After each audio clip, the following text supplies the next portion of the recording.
In our last video, we had left the subcontinent as a land without any major city-states or predominant civilizations. About 3,000 years ago, a major change began to take place in the northern, northwestern, and central landscape of the Indian subcontinent, which would eventually change the situation.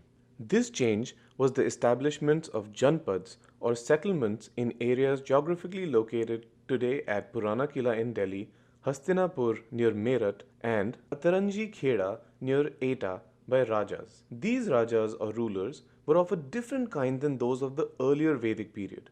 Not just the leaders or Rajas, but even their kingdom had changed. The Rajas now ruled Janpads. The word Janpad is derived from the combination of two words, Jana meaning people and Pada meaning foot. Thus, the Rajas now owned a major portion of people's tracts of land, all the land on which their subjects set their feet. During this period, this land and influence was acquired by the rulers in some very unique ways by performing very big sacrifices at public events. The Ashwamedh or horse sacrifice was one such ritual.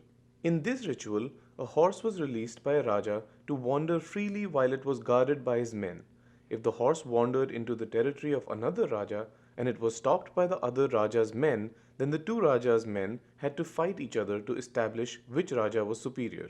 However, if the other Raja's men allowed the horse to pass through their territory, then it meant that they had accepted that the Raja who was performing the sacrifice was stronger than them. All the Rajas involved were then invited to a sacrifice which was performed by specially trained priests. Ordinary people also came to this event and generally brought gifts for the Raja who was organizing the sacrifice. These events clearly established the importance of Rajas or the warrior class, as well as of the priests or the Brahman class which performed the ceremonies. Gradually, with the acquisition of power by Rajas and Brahmins, society began to be divided. In such societies, people were generally divided into four varnas or groups by the powerful priests and rulers. Each varna had a different set of functions. People from the Brahman varna were expected to study and teach the Vedas, perform sacrifices, and receive gifts for their service. The people in the Kshatriyas varna were expected to rule, fight battles, and protect people.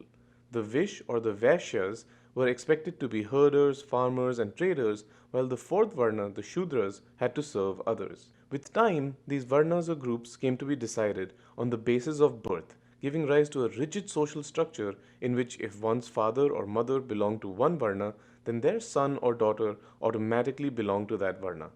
Although not universal all across India, this system spread to large parts of the country with notable exceptions in its practice in many kingdoms. Additional books were composed by priests which contained the rules of society and which described how rituals were to be performed.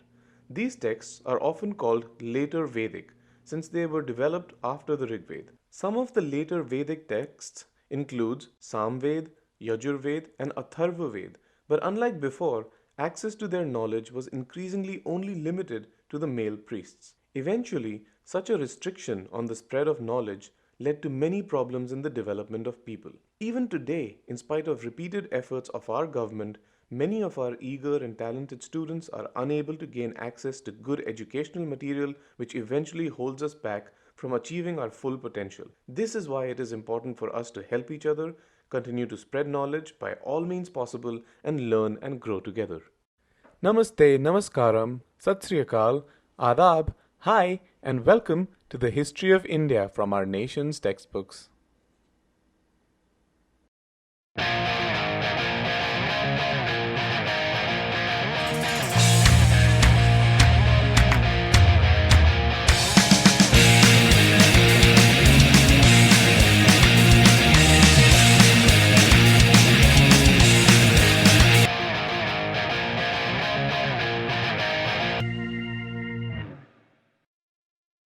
Excavations that led to the discovery of the Janpads revealed that most people in the Janpad lived in huts and practiced animal husbandry and small-scale agriculture. Some people also made cloth and earthen pots. Thus, Janpad's economies were small and the agricultural outputs were limited. Then, around 2500 years ago, some of these settlements began to grow and became more important than others.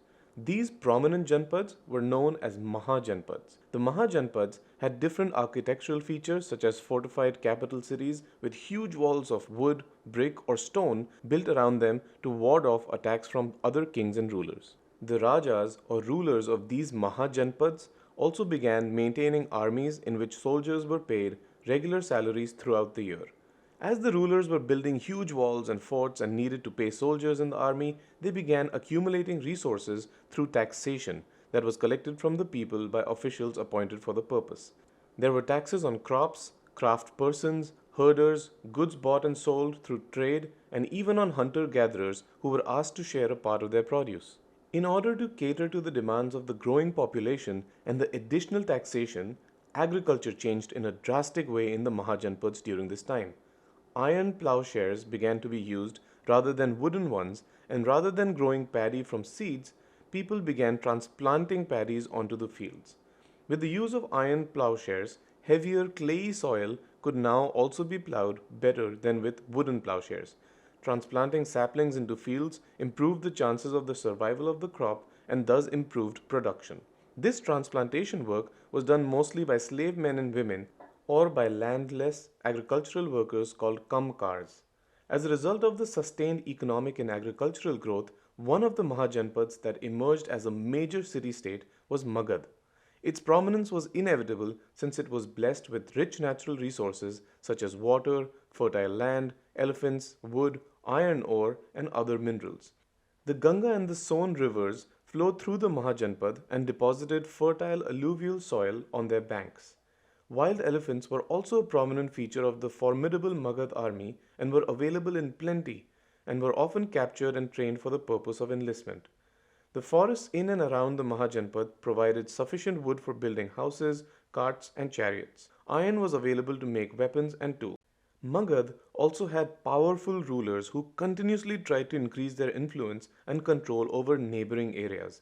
Initially, Rajagaha was the capital of Magad, but around the 4th century BCE, it was moved by the rulers to Patliputra to control the routes of trade and communication along the Ganga. Along with the relocation, the rulers of Magad also raised and maintained a formidable army. In fact, the Magad army was so formidable that when Alexander of Macedonia came to the Indian subcontinent after conquering parts of Egypt and West Asia, his soldiers refused to go further towards Magad.